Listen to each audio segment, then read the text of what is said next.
6వ తేదీ ఆగస్టు నెల 2025 సంవత్సరం. ఈ రోజు దేవుని వాగ్దానము. కీర్తనలు 111వ అధ్యాయము 2వ వచనము. యెహోవా క్రియలు గొప్పవి, వాటి యందు ఇష్టము గల వారందరూ వాటిని విచారించుదురు. సహోదరి సహోదరులారా, మన ఊహకు కూడా అందని అద్భుత క్రియలను మన ప్రభు జరిగిస్తాడు. అద్భుతములను, ఆశ్చర్య క్రియలను జరిగించు గొప్ప దేవుడు. పరిశుద్ధ గ్రంథమైన బైబిల్లో మనం చూసినట్లయితే ఇశ్రాయేలు ప్రజలను ఫరో సైన్యం నుండి కాపాడటానికి ఎర్ర సముద్రాన్ని 2 పాయలుగా చేశాడు. ఎంతో మంది గ్రుడ్డి వారికి చూపును అనుగ్రహించాడు. అనారోగ్యంతో ఉన్న వారిని స్వస్థపరిచాడు. చనిపోయిన లాజరుకు జీవాన్ని అనుగ్రహించాడు.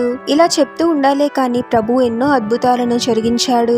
అప్పటి ప్రజలకు ప్రభు అద్భుతాలను జరిగించడమే కాదు, ఇప్పటికీ కూడా తన ప్రజల జీవితాలలో ఎన్నో అద్భుతాలను జరిగిస్తూ ఉన్నాడు. ప్రభువుని ప్రేమించేవారు ప్రభు యొక్క అద్భుతాలను గుర్తించగలుగుతారు. ప్రభువుని ప్రేమించలేని వారు వారి జీవితాలలో ప్రభు ఎన్ని అద్భుతాలు జరిగించినా ఇది ప్రభువే నా జీవితంలో జరిగించాడు అని గ్రహించలేని స్థితిలో ఉంటారు. మన జీవితాలలో జరిగించిన అద్భుతాలను మనం గ్రహించగలుగుతున్నామా?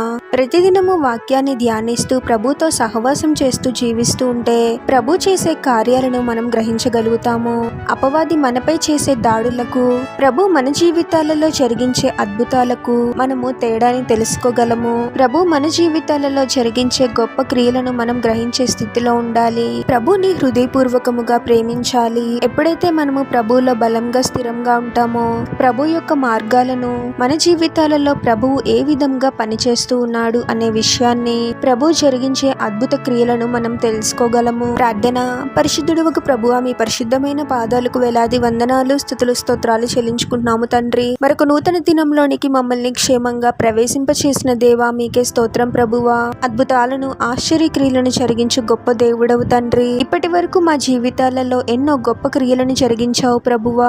అద్భుతమైన మార్గాలను తెరిచి మమ్మల్ని నడిపిస్తూ ఉన్నావు తండ్రి. మీరు మా జీవితాలలో జరిగించే ప్రతి మేలును గ్రహించడానికి మాకు సహాయం చేయండి తండ్రి. అనుదినము వాక్యాన్ని ధ్యానిస్తూ మీతో సహవాసం చేసే వారముగా మేము ఉండాలి ప్రభువా. ఆత్మీయముగా అభివృద్ధి చెందుతూ మీరు చేసే అద్భుత క్రియలను గ్రహిస్తూ మీలో సంతోషకరమైన జీవితాలను జీవించడానికి మాకు సహాయం చేయమని ఈ ప్రార్థనలో ఏకీభవిస్తున్న ప్రతి ఒక్కరిని పేరు పేరున దీవించి ఆశీర్వదించి అభిషేకించమని, వారు చేసే ప్రతి పనిలో మీరే వారికి తోడుగా ఉండి వారిని అన్ని కీడుల నుండి, అపాయాల నుండి మీరే వారిని రక్షించమని ఈ మా మనవులన్నీ యేసుక్రీస్తు వారి పరిశుద్ధ నామంలో అడిగి వేడుకొనిచున్నాము తండ్రి. ఆమేన్.